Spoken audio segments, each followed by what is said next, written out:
Sidang lanjutan uji materi Undang-Undang Nomor 28 Tahun 2014 tentang Hak Cipta yang digelar di Mahkamah Konstitusi, Jakarta Pusat, Selasa 22 Juli 2025.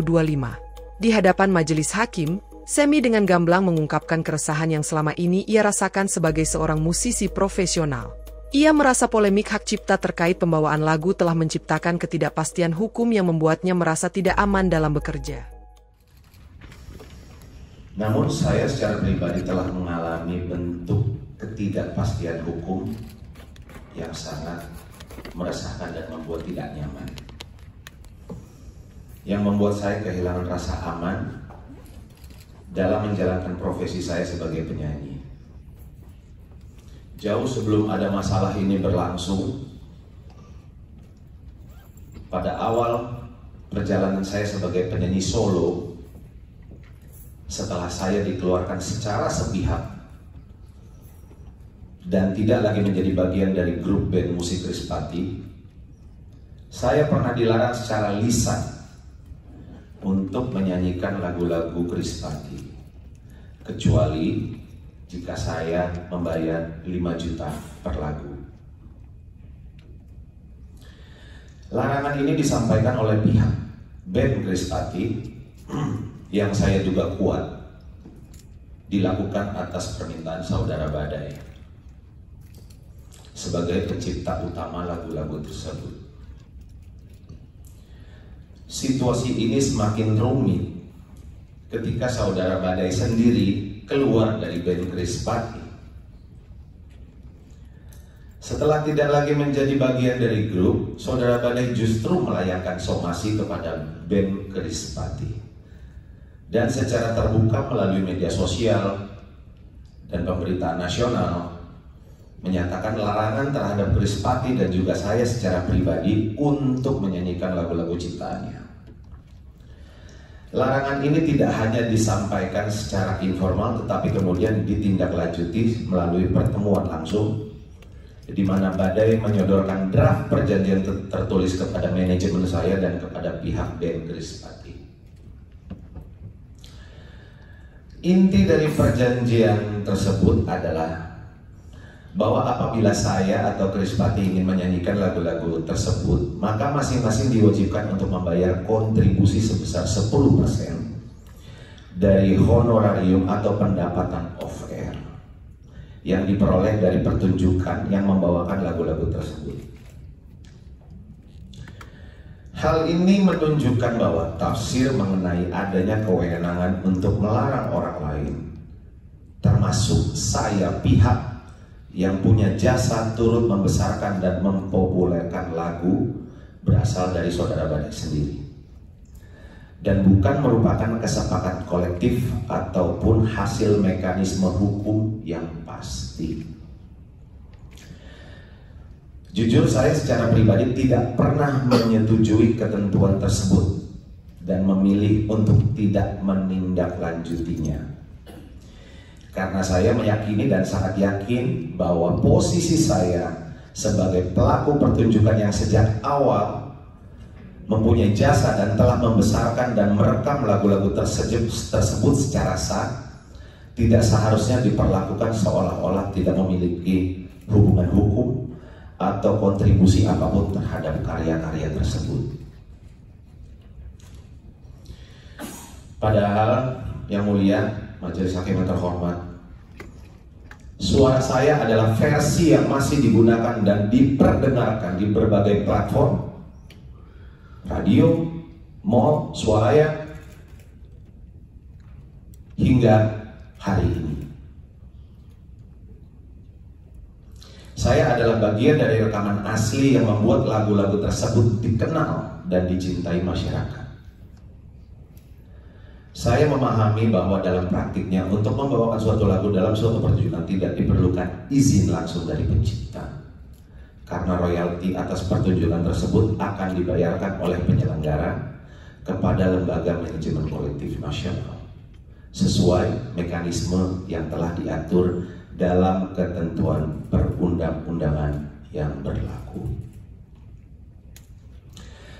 Saya ingin menegaskan sekali lagi bahwa saya sangat menghormati hak dan peran pencipta lagu. Saya juga sangat mendukung keadilan yang layak bagi para pencipta, karena saya juga seorang pencipta.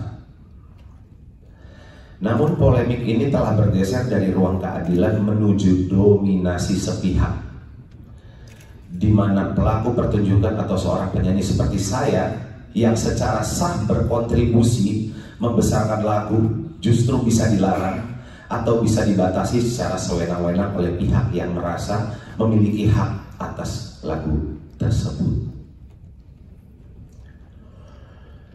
Kami para penyanyi sangat menyadari dan sangat-sangat mengakui bahwa keberhasilan kami, karir kami dalam dikenal luas oleh masyarakat tentu tidak lepas dari kekuatan lagu yang kami bawakan, lagu yang diciptakan dengan sepenuh hati oleh para pencipta. Itu harus kami akui. Namun dengan munculnya berbagai persoalan hukum seperti yang banyak teman-teman alami, saya merasa seolah-olah peran dan jasa kami sebagai penyanyi dalam membesarkan lagu dari nol hingga diakui dan dikenal banyak masyarakat sama sekali seperti tidak diakui jasa kami.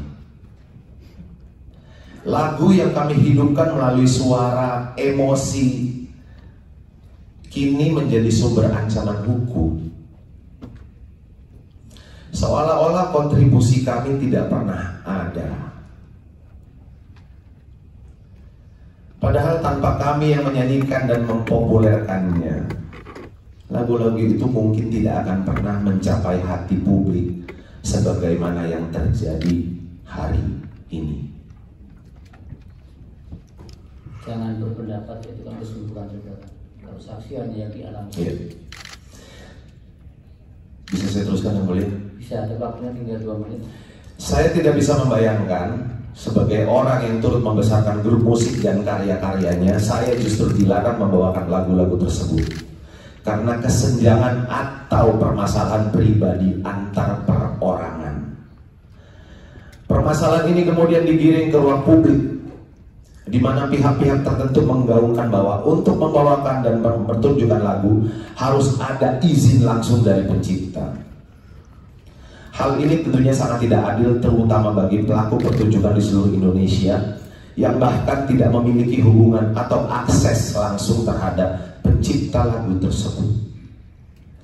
Padahal saya sendiri yang mulia, yang juga merupakan pencipta lagu, justru sangat merasa bangga dan terhormat apabila lagu saya dinyanyikan oleh orang lain, termasuk oleh masyarakat luas hingga berbagai daerah di Indonesia.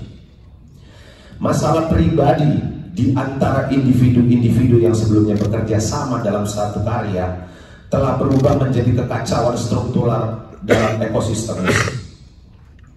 Dan hal ini menimbulkan resiko yang lebih besar, bahwa para pelaku pertunjukan lain seperti gitaris, pianis, saksofonis, drummer, bahkan backing vokal yang merasa memiliki kontribusi terhadap karya tertentu nantinya dapat berakibat melarang satu sama lain dan menuntut hak secara sepihak. Jika hal ini dibiarkan, ekosistem pertunjukan akan berubah menjadi arena saling membatasi, alih-alih kolaborasi. Saya mengalami langsung bagaimana sebuah tafsir sepihak dari mantan rekan kerja dapat berubah menjadi pembatasan dan ancaman terhadap kebebasan saya sebagai penyanyi. Ini adalah bentuk nyata dari hilangnya jaminan rasa aman untuk melaksanakan profesi secara sah dan merupakan bentuk kerugian konstitusional yang nyata sebagaimana dijamin dalam Undang-Undang Dasar Negara Republik Indonesia tahun 1945. Khususnya hak atas kepastian hukum yang adil serta hak untuk merasa aman dalam menjalani kehidupan sebagai warga negara dan profesional. Hakikatnya, sekali lagi saya ulangi yang mulia, hakikatnya hampir semua lagu membutuhkan kerja kolektif, kerjasama dari berbagai pihak musisi, penata musik, produser, backing vokal, penata suara, kru, untuk bisa selesai diproduksi dan dikenal publik. Jika hak eksklusif atas lagu ditafsirkan sebagai kekuasaan mutlak yang dapat membatalkan kontribusi nyata para pelaku pertunjukan, maka bukan perlindungan hukum yang terjadi, melainkan ketimpangan.